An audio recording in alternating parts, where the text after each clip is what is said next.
luyindu tolana tozali kobelela sikoyo nzambe bakoko na biso nzambe apungu tulendo yango avato senga libondeli tokoyemba nzembo moko pona lelo zali moko na biso ya mokolo ya misato oyo tobelelaka nzamba bakoko na biso yango tokobelela nanu tokoyemba nanu nzembo moko oyo komema biso na kafu pona losambo na biso.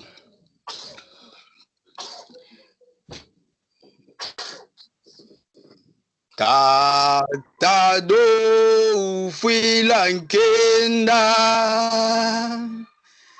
Tata do ufila nkenda Tata mvula imwini vambasi umeikumbanine Tata do ndoloka Tata undoloke Tata do ufila nkenda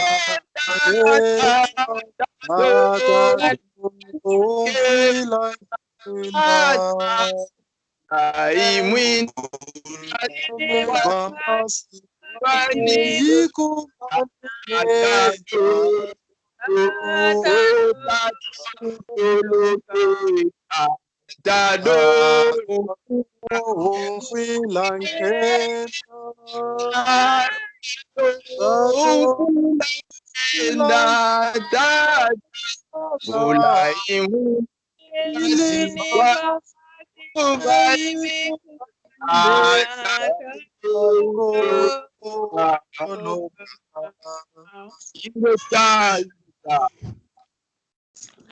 Musamba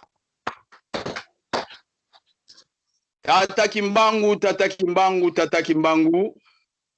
eza mongongo ya mwana na bino na kombo ya Masampu Benga Tuzolana oya botami na papa Masampu Bangula kuna na luvila ya Kimazebo na mboka Kongo ya kati na lisungia ndengwa wumba miliendi Benga kuna na Kongo dia Totila biso ba Masampu tozali Mazebo na lisungia wumba ngiadi miliendi na lisungia ngiadi Mandomba Tuzolana. Tata Kimbangu toye pae na yo tala biso bana yo ya BBMK toye kolobela maloba na biso pe toye koyoka oya biso kukiele tata tobeleli yo ya kati na biso Tata Kimbangu lelo zali mokolo ya misato mokolo tobelelaka nzambe abakoko na biso nzambe ampungutule nzambe ayebi biso koleka biso moko nzambe ya bandaki na biso banda libumuti lelo yo toyebi yenda zali nzambe Tata Kimbangu dia ntungu na mvika ya swekama nzambe ya mpungutule tikete biso ba Masampu Benga Tuzolana tobeleli yo kati na esika ya bana na yo ya Ntilulu bana bilaka oyo lobaka bana ya bilaka bana ya mvuluzi Kimbangu bango basangani bazali kosolola tikete tobeleli presence na yo kati na esika oyo tikete oyingela kati na esika oyo tata tobeleli bisimbi bya mvita bisimbi ya mupepe bisimbi ya mai bisimbi ya moto bisimbi ya mabele tika ete boko mande tika ete bozala na biso tika ete bokontrole oyo ezali ya makambo na biso ya lisolo oyo ezali ya makambo na biso ya mangengenge oyo ezali kati na tata Ntinu kolongwa na ye mboka ya Belgique pe kokoma ye na mboka bakoko tata yo zala na biso pe motuka na biso tika ete nyonso tokoloba awa na esika oyo tata yo assiste biso pesa biso oyo ezali sagesse na intelligence kaka ndenge olobi tozala bolingo pe mibeko misala kati na esika oyo pe simba biso bomba biso tozingama kati na moi na yo na ntango ya Kongo pe ngonda Nkongo Tata Mvuluzi Kimbangu yango wana tobeleli Tata Mvuluzi Kimbangu yala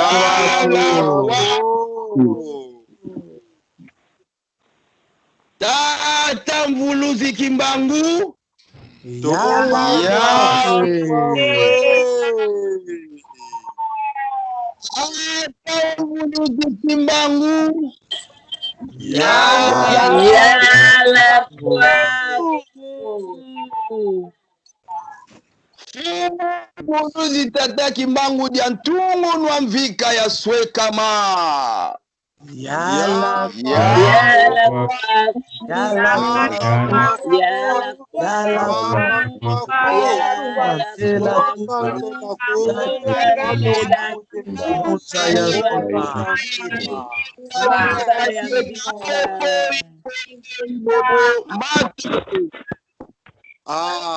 matondo Yende keno tozongisi maloba epai na nembumba vala motei monene ya kukiele matondo kukiele. Donc matondo mingi mfumu na biso masampo vraiment na libonde lipenda ya kafu na kanisi motei isi abongami deja na ntina libonde li oyo parce que oniki yango penda konika na nzembo oyo en tout cas na satandaki nango te eyeka kambala moko en tout cas epesi ambiance moko ya yenge mingi. Donc nzambe penza ya bankoko aleka na kopambola yo pe lokola pe biso baso tosili kokota pe bayeba kokota pe bayeba zwi ntango te ya kokota tika nzambe ya bankoko azala na biso banso yenge kieno Yenge. ingeta oyo ndenge tokolobaka ntango na ntango ezali groupe ya baresponsable ndenge tozoki mpenza ta mwa 2 minutes ya retard parce que tobandaki kobongisa makambo ya mike na carte kaka ya misala oyo tozali na yango mwa toli moke mpo ete topesa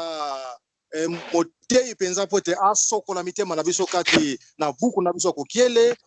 tokoki toloba kaka ete ya solo mikolo oyo tozala mpenza prudent mipepe ya ndenge na ndenge ekoya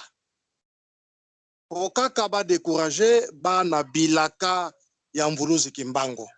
parce que maye oyo ezali komonana maye oyo ezali kosalema bandeko monguna azali kosepela te monguna azali kokota kati na bayindo kati na bandeko bayindo po kaka bandeko babouleverse makambo e soki biso tolembi ingeta voilà esika ya koprofite kasi bandeko lovunu na ye tozali wana tangu na mabondeli ete nzambe ayeba na kosunga oyo tobandaki tokokende nango tina suka parce que bazali komona déjà défaite ezali koya alors bango pe balingi kozala défaite te bango pe balingi batinga makaka kasi bandeko après le 6 avril ti likolo ekozala mpasi mingi na baye wana yango na ta mbonge eye biso totinga makaka na misala oyo tozali nango parce que ezali ya motuya bazali komonte pièce par pièce mipepe nano esili te ezali koya se koya yango na tozali kosenga na bana bilaka tozala soudé n'importe qui te aki koyebisa yo n'importe quoi ozo komona d'autant komoni kaka mutangi bana ba n'importe quoi en tout cas pamele na kombo ya tata kimbango donc esika bozali tozala penda ferme biso banso ete loboko ya tata kimbango ntango nyonso ezalaka na biso parce que biso nyonso tu tokomekama kasi soki tomekami ingeta bandeko yo belela kaka yala kwaku kati na motema na yo po ete tentation wana ezala sans effet donc voilà tozali biso banso bana mayele bana ya tata kimbangu bana ya bankoko na biso lelo tozali c'est parce que bankoko na biso bazala yango na faut respect na bankoko na biso to belelaka bango tango na tango surtout bankoko oyo balonga baye bazali na mokila molimo donc voilà bango nde bandeko esengeli misala oyo tozali kosala même na monde spirituel bazali très content bandeko ezali liseki te surtout tango bato bazali koyoka mangengenge et voilà bitumba esika eye makasi mingi bakanisi soki mangengenge eye alo nkamba ekozala susu na ntina te voilà bandeko makanisi mabe esika ezali yango bomoni bitumba eye susu makasi mingi koleka mpo na nini mangengenge eza kotelema nkamba ekotikala terre sacré na biso bandeko kasi mangengenge ezali esika tata kimbangu akovanda ozokomona oyo elobi ye moko te bandeko akolongola yango yango wana na motema na biso lelo oyo abongami kolesa biso liloba, apesa biso mayele, apesa biso courage, afongola mitema na biso pote tozwa kimia, mfumu na biso wola ngiangalele, mfumu na biso topesi bino maloba pote boniata susu sete nini le grand esprit Congo ache kati na bino pote biso banso tolia totonda mpe tolala nango yenge kieno.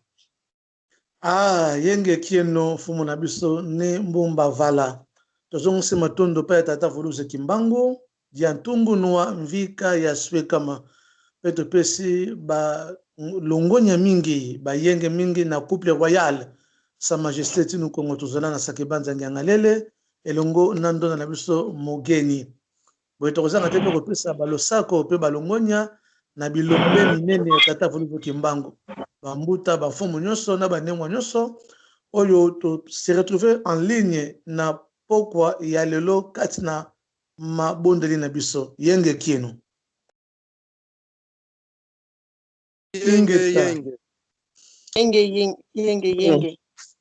ingeta tika penza ndenge mfumu nebo mafala tukoloba awa tozala ba responsable po ezali sanga ya ba responsable tokanga penza ba micro surtout biso bandeko bana baza pembeni tokanga penza ba micro po toyokana na bukalala nyonso na lombango penza tokoti na motu na likambo na biso oyo tolingi to développer na motango moke na pokwa lelo kolanisa makaka introduction mfumu na biso vala oti kosala penza bandeko nanga sasa yipe tango ekomi mabe pe tango ekomi malamu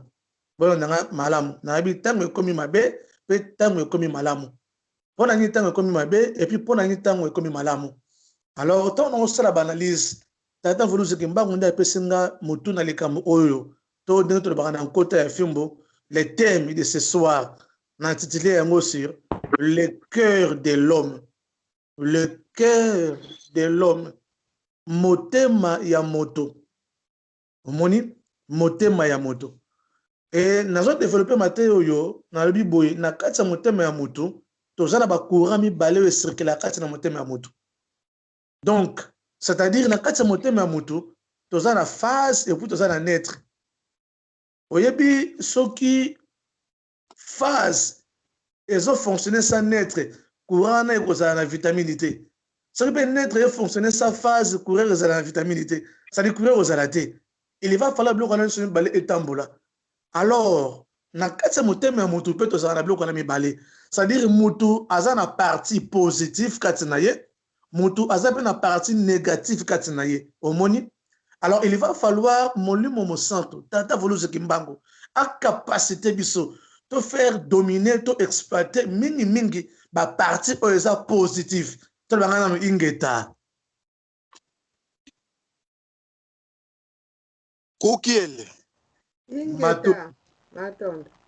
entre aux sabongo la secret ça même esprit pe ça force. Donc il va falloir tata voluze kimbangu a capacité biso te ba exploiter mingi ba partie oyo eza positive. C'est alors, c'est par là nous allons vaincre ou nous allons reconstruire un Congo fort et puis un Congo puissant. Omoni, aussi longtemps qu'on laisse faire, manipuler, diriger, na ba côté négatif, kati na kibobiso, na mutema na biso, bandeko nanga toko sala échec, sur échec. Donc toko ya kaka. Omoni, pourquoi la job le cœur de l'homme? Là, on fait malin malembe. Tout le temps, on a mon canal à la Bomoyi. Et ça référence au temps à un mingi. Tu es bien, on peut surtout pour coquer les consommations à biso. Tout ça, on a beaucoup de ça coquer na page 120. 120. À partir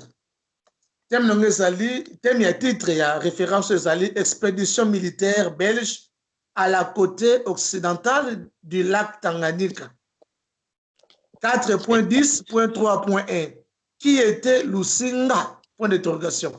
Nathalie, on le batata Voluze Kimbangu. Lusinga fit un chef coutumier en Pala, sur la côte occidentale du lac Tanganyika, en RD Congo. Il a lutté contre toutes sortes d'occupations sur son territoire, entre parenthèses, colonialisme et esclavagisme. Le roi Léopold II de la Belgique ordonna de capturer Lusinga et de la ramener vivant en Belgique. Une expédition militaire belge fut envoyée à sa recherche et sa tête mise à prix. Boulimbi, micro, s'il vous plaît. Boulimbi, vraiment. Boulimbi, s'il vous plaît. Le roi Léopold II de la Belgique ordonna de capturer Lusinga et de la ramener vivant en Belgique. Une expédition militaire belge fut envoyée à sa recherche et sa tête mise à prix. Il y avait un officier belge au nom de Milstorm. En arrivant en Pala, l'armée belge essaye du grand chef coutumier Lusinga s'affronter. Malheureusement, Lusinga fut trahi par son proche, qui combattait dans l'armée traditionnelle, entre guillemets, Runga Runga, qui fut une puissante armée traditionnelle de l'époque. Il fut capturé avec ses 2 femmes, répondant au nom de Maribou et Mpampa, en 1880. Tous les 3 furent ramenés en Belgique, y compris sa sculpture fétiche Kuba qui faisait la garde de sa résidence. Maloba Yatata Mokeli Voluze Kimbangu Jantungunwa. Kukiel. Boya Seko.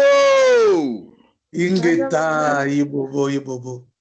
Nous allons parler sur le cœur de l'homme, Motema Yamoto. Motema Yamoto. Dans le but, avant l'introduction, on a dit que dans le Motema Yamoto, nous avons 2 courants qui circulent. C'est-à-dire que nous avons la partie positive et nous avons la partie négative. Alors, il va falloir Tata Voluze Kimbangu a aider Bisso. En capacité Bisso, de dominer la partie positive. Et c'est alors que tu reconstruire Congo ya sika oyo ezala elenda penza efanda na moboko eza solide pe kozala na pivot tonguya omoni mais ce que tu se laisser faire ba partie ya mabe et dominer pour kati na mutu asa bongo mutasa na ba partie positive et pas na ba partie négative alors biso ce que tu tikate ba négativité na biso ezo place na ko expliquer biso quand est-ce ba partie négativité et ça ko réagir kati na mutu et puis quand est-ce ba partie positive et ça ko réagir kati na mutu to bandi ko fungula masolo ingeta bandi ko nanga lisolo o totangi tozomona na kati ya kokiele na page 120 ndenge na comprendre ngo pédagogiquement par là tant on sala à l'issue ya texte oyo tant on méditer yango Tata Voluze Kimbangu molimo mosanto abandi ko pesa nga discernement selon mesure ya onction apesa nga na pokwa lelo par rapport à ya texte oyo. Awa to remarquer et ça na 3 personnages ya makasi oyo ba attirer attention na biso. Premièrement, yemona le roi Lusinga. Omoni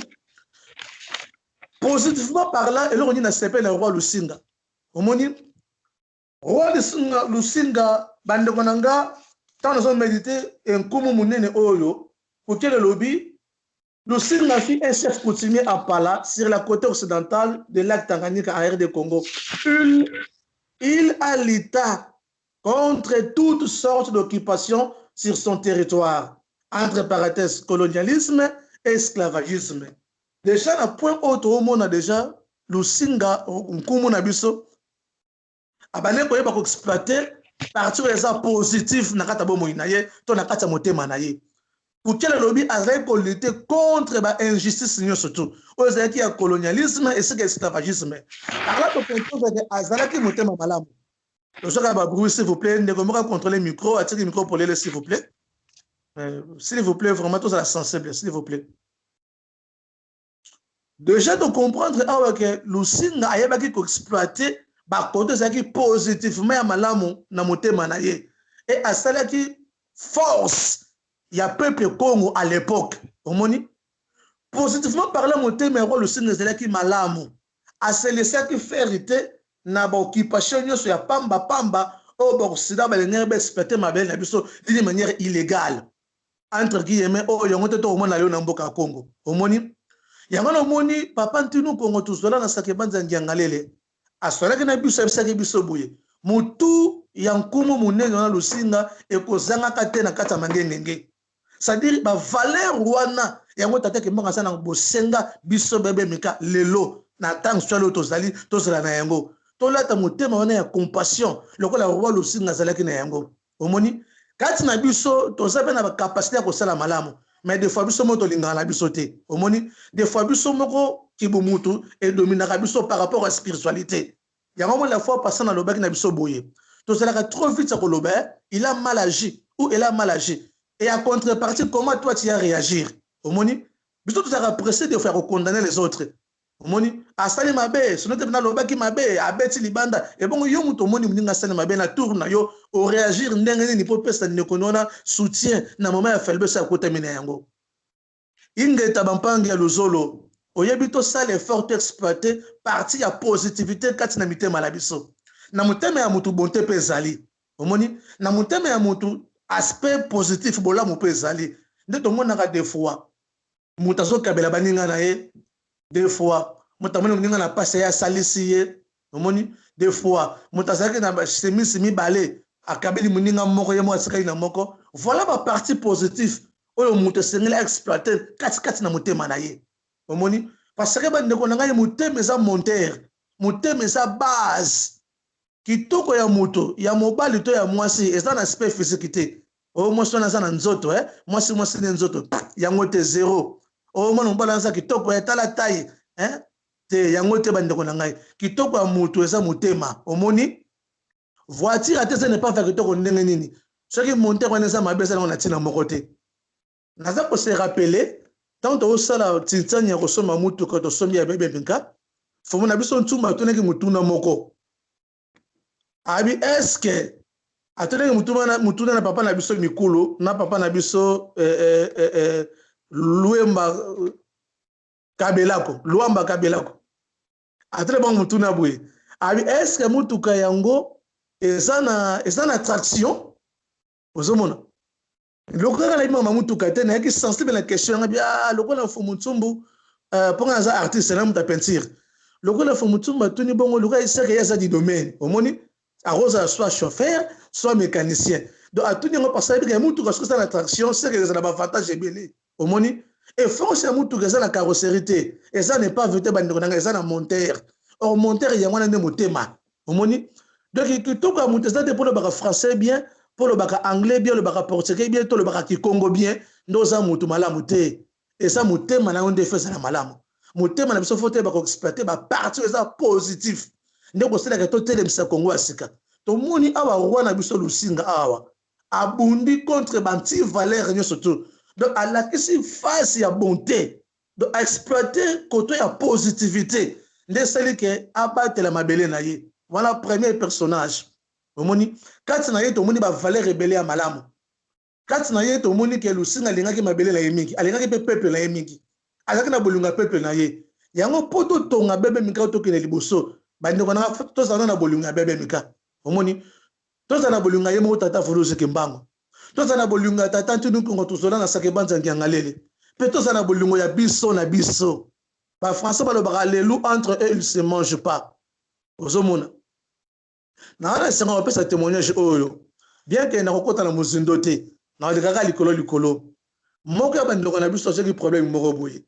tango ngai na nembu mbava toyeki makambo yango to koteli ndeko na biso wana to défendre comme il faudra omoni to sali tout akoya te bien qu'asaki na pe innocent mais to tomboli komo na to talisi nkumu na biso ba valeur ya moko na biso o yazo sala na musala yo na nenga portaka nkumu na biso na motema essaye que nkumu na biso soit tranquille ozomona cela veut dire bolingo wana soki tozo ko expecter ba côté ça positif ba dona to okende musika ozomona yaona na baki tango ekomi mabe tango pesa malamu tango za malamu pourquoi pas na aspect positif tango na kota na aspect négatif ndé na ko chiter mambo na mateya pour de ça passe na bandeko mususu matondo pourquoi tango za malamu parce que bandeko na ngai wa bino mfumo wola ngiangalele banda na botama na tanga ka na bible que Abraham akane ko tomba mbeka na morija omoni c'est pour ma toute première fois de ma vie na mona pena ke nzambe ya solo asenga batumbela mbeka o nga na monengo kalala boye na mangengenge quelle grâce bandeko na ngai quel privilège ko sala mona bebe mika quel privilège yango to sala l'effort to exploiter ba partie ça positive na mitema na biso To bima na ba rancœur pamba pamba, to bima na ba distorsion pamba pamba, to se laisser faire te. To za batu minene tata ke manga sali biso ngolo. To za batu ya ko sepela parce que mangenge nge pesa meli biso. Na tuko ya ma vidéo moko lelo kakawa. Mutu moko azu visa moni tata ke mbanga fandi na kiti Nicolas mangenge nge na kata tabernacle to otonga. S'il vous plaît, azam ta kimbangi c'était. Azabe mutabebe mikate, asama na l'église de réveil. Mais amoni makamesa na mangenge nge. Tale sera to sepela bande ko nangai. Omoni? Donc to comme na phase oyo to ko se laisser faire souter pour elonga se pesa meli biso. Papa ntino kongo tuzola na sakebanza ngengalele. Apesa ke biso explication moko boye, exemple moko la fois passée wa to zakina na réunion batei et simbenga makasa abi boye. Mwinda to mona ngozo pelate, mais le fait ka mona ngo mwinda et ça a déjà assurance. Aïe aïe aïe aïe aïe aïe aïe. Abi mwinda te so pela nango te. Mais le fait que mona ka mwinda déjà osana confiance que aba courir zali. Donc c'est-à-dire donc bébé mika ata notre kiti mboka mabela banko côté. Ata mangenge no de silité, mais tout ça j'ai des liquets tout ça batune sengo. Tout ça j'ai des liquets tata ke maka zo fanda kati na biso. Omoni? Donc to bi na banti valeur pamba pamba. To yeba ko exploiter ba partie les positif na mitema na biso. Ça to yeko la koloba malamu ya bandeko na biso. To yeba ko ba témoigner chose vrai. To bi na ba pamba pamba. To yeba ko témoigner pour reconnaître ba grâce ya baninga mosusu. Omoni? To yeba ko fungola loboko to contribuer na mangenge nge. To pesa misolo na biso pour musana avancer. C'est ça ba partie les positif kati na motema ya mutu. Omoni? C'est-à-dire eyeba ko sala ka bolamu ozomona motema oyo sala malamu e partager na balinga motema oyo sala malamu e kabula na balinga motema oyo sala malamu e sara eluka ke sengo pe ya balinga mosusu omoni alors pona ko citer te que sur na phase B partie B ça nini motema oyo sala négatif donc ba bloko tongo soyo ka ngonde ko nanga pona côté ya malamu côté ya mabebwaka ça net na ote ya biso na sape communauté ya ngamoko omoni. Donc, pour na makama malamu de tout ça on a mis ça là. C'est que partie négativité ça nini. Partie à ma bien mon thème monter ça nini. To moni awa roi Léopold II. Deuxième personnalité. Yo comme ndeli. Yo comme yindote. Yo zakana poto na Belgique. Likambango ni na mabele ya bato. Hein? Donc ayoki motema zuwa na kita na biso asali tout. Bakangala ye roi Lusinga pour nini ba meme na captivité. Atebe mutu na prix à valeur mo quelconque. C'est-à-dire, oya ko kangala biso roi Lusinga azana autant de repères ça y est. Tala muteme ya mutu ndenge militaka mabe contre prochain. Ozomona. Le lope to sala ba mindele ndombe kati na biso. Non seulement na kata bebe mika mais en général kati na batu mwindu. Boni bela ba yimboka ba trahir mabele ya Congo pour na intérêt moko personnel. Hein? Ayoki zuwa atini batu baboma bakanga roi Lusinga. Na problème nini? Na mabeni o Lusinga sala kiye. Bande ke bele peto sabongo na kata société to yinaka baninga sans cause mabia baninga to saka fort ya ko témoigner yango mais to bosa na kokombele azaka pe na deux couleurs azalaka na mwindu te azaka pe na mwa pembe ya mokele kete formi mais to tsango kate bande ko nanga nous devons se repentir sincèrement le cœur de l'homme motema ya moto pona nini monaka mabe na tu ko ba pe côté ya bolamu côté ya positivité so na côté na phase ya négativité pourquoi motema ya moto méditaka mabe Oko kasata bola moko muninga sala ote na vie. Bande ko nangai. Bebe minkato yoko tsa lumière na kata mukili oyo. Kukiele saka na jeunesse te, esaka na exode te, esala makambe belé o il faut exploiter na sana moyi oyo. Kukiele za base. Na kukiele nde tomboli tata kimbangu pe etomboli biso ensemble. Na ba comportement na biso, na façon de vivre na biso, ce que to changer te c'est que to tanga kukiele te. Bongele meso mwende bande ko nangai. Et troisième personnalité na kata lisolo oyo to moni traître ou même qui trahison kokele lobi malheureusement malheureusement Lusinga fut trahi par son proche malheureusement ndeko na ngai kolinga to zala traître oyo ko trahir bebe mika ezala passe pour na yo na ngai moni to linga te to zala ba scandale autre même chèque na msala tata kimbangu to sala penza ngele to sala keba. Yango mena tuko ba awa tango eza malamu tango pesa mabe. Pourquoi tango komi mabe? Lokwa to biko sala misala ya mangenge miteme ya bate belezo sepelate. Omoni bate bele kati na bebe mika balati ba poso ya meme mais kati na bango baza bankoyi. To kati na biso to sa bankoyi. Na bon sa phrase bate bele to lati ba poso ya meme mais na mitema na biso to sa bankoyi. Ça veut dire tolingi musala oyo avancé par rapport à justement na biso, par rapport à réaction na biso, par rapport à maboko makasi na biso, par rapport à colère na biso, par rapport à attitude na biso, oyo kozala yengete. Surtout tozana tokotika espace ya négativité et zwa bisika na mitema na biso tokosoutenir musala oyo tata Kimbangu apesi papa ntino te. Omoni donc tosala penza ngele. Oyebi ezalaki na mboka moko boye mokonzi ya mboka abengisi mboka mobimba na osukisa na lisolo oyo ayebisi mboka na boye naza na posa bomemela nga mai ya komela na bandako na bino boyelanga awa na ndako na nga na posa ya mai na bino na omela mai na bino bolanda lisese oyo malamu lisolo oyo communiqué tambeli mboka mobimba na village kuna oro asengi bamemele mai ya komela tala so motema motu ndenge ezalaka na osukisa awa oro asengi mai na pesa kaza bekola papa ntinu kongo toza saki banza ngalele asengi mai na bana lusa ya bebe mika bomelanga mai ya komela papa ntinu asengi mai ya komela esa ina ndako asengi mai esa ndona mugena kozanga mai na kata ndako batu biso balingo yima mais c'est quoi ça senga mai ndenge ye ndako ndeko na mai ezate batu biso bakomi ko yima roi insista bi naza na posa bomemelanga mai na mela oyo sabaza pepe na kata royaume na ngai amemelanga mai na mela bandeko na ngai bebe mika oyebi pepe akina shwate roi asengi tosala koboyo tomelaka mai miso azo yima di ngana memelaka 1 litre di oyo eza tonta ya kozanga mai na ndako na ye na memelaka 1 litre mai di mokabi ngana memelaka 5 litre mokabi nga no memela mai na lutu a processer le côté ya bikira bo melanga mai nga no ta mai na lutu na memeli quand même la salle geste maman beaucoup ba dina suka mama yanga na banengo fa bo telema po toujours bino mama wana azetala ka fumba na bassin ba pesa na libala ba bassin ba ma famille wana o eza souffre manzinga ma famille ba mama boyebi na se mama nzo boyebi bassin wana ya munene oyebi mama na tonsi tala mai na base wana mboka baba basirika mais c'est quoi ça pour les kisi boni boyoko base mune mai poni komi nyoko la boye ya ko sanga mai na ndako na ye oyo ki bo umbo di c'est quoi ça bali ko seka mama bali ko tonga mama na yeba kanisi nini asa bon po kwa linga ye asa bon po kwa ya kanisi ya si kwa ko sanga mai bali ko yima mama na bingana ko sepelisa aki mukongo ngana ko sipelisa mukonje na ngai re baba bakongo nde balobaka seka sengi nyonso ngana ko pesa ngana ko mema baso na ko tana ko tondesa mai na ko pesa mukonje na biso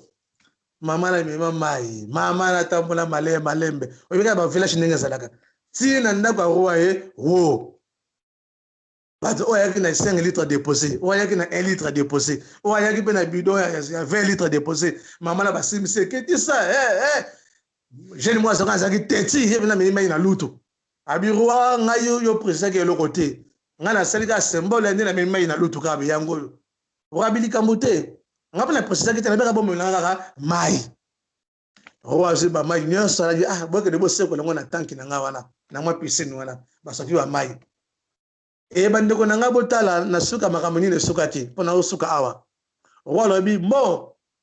na moni fidélité na bino na mebeleka bolinga ngai moto sa memelinga mai en tout cas bosali malamu na sepeli na to stamina sengo libote tamula kabo na kintu adi en tout cas bosepesa moto menanga roa alors ngabe en contrepartie nangana sala bino be bolamu bomla ngaba na za reconnaissant na bino bosala lingai moto na moto eloko kaka memeleki nga mai na kopesa yen kita richesse kana eloko ya memeleki nga mai ba wolo ba diamant ba uranium ba coltan cacao Mazamansak Ingeka na converser kaka na eloko bomemelaki ngai mai dimanche peselaki nga mai dimanche pe kana kopambolela yo bandeko na ngai bakomi kochange balangage oterwa ngai na habite ndeka boyeka bongo na opambola bino kaka ndenge bosaleli nga nde mpe na kofutela bino bobitukisa bino so te prochainement na kolansa defi mosusu mais mpo na sikoyo toswika awa mama wana azwa nkita moko nayebisi yo mboka mobimba bateyama Suka na mituni ngai mfumu wala ngiangalele oya memeke mai na luto suka soki kitendenge nini bongele meso mwene bébé Mika faisons très attention Satan le diable c'est vraiment c'est un diviseur Satan le diable c'est un accusateur Satan le diable c'est un père de mensonges ayo ko sa yote moni bébé Mika wana bokeba mangenga nganga balukuta Papa tu nous connais Sabino, Satan, c'est un accusateur. Satan c'est un faux frère. Au moni, il y a un peu de choses bébé Mika qui ne tombera jamais. Bébé Mika qui ne tombera jamais. Satan est un accusateur, aza muta lukuta ko Sabino te. Ndeko nanga yo sosone mate ya oyo fungona mutema na yo. Sika mutema na yo exploiter kota bolamo. Nyoso papa kembanga sengo to sala to sala kaka. Akoyo que biso sonité toza bato na sengo tika mitema na biso efungwa na pokwa lelo soki mabe ezalaki tolimbisana soki kanda ezalaki tolongola kanda wana topetola mitema na biso tozala pembe liboso na ye akofuta biso ayebi biso atiki biso te omoni tozala makila ya roi Lusinga to défendre mabele en Congo to défendre kombe ya bébé Mika to défendre kombe ya papa ntinu Congo tozala na sake banza ngiangalele to se défendre biso na biso to pesa na maboko to funga mitema na biso to za mitema ya pembe le cœur de l'homme tika tata Volusi Mbangu apambola maloba na ye yabi non fumu wola ngiangalele to wutaki to wuti na papa wola Lubendo pe na mama Sebo sita kuna na Congo diakati matondo mingi fumu na biso ne mbumba vala avulantene to suki wana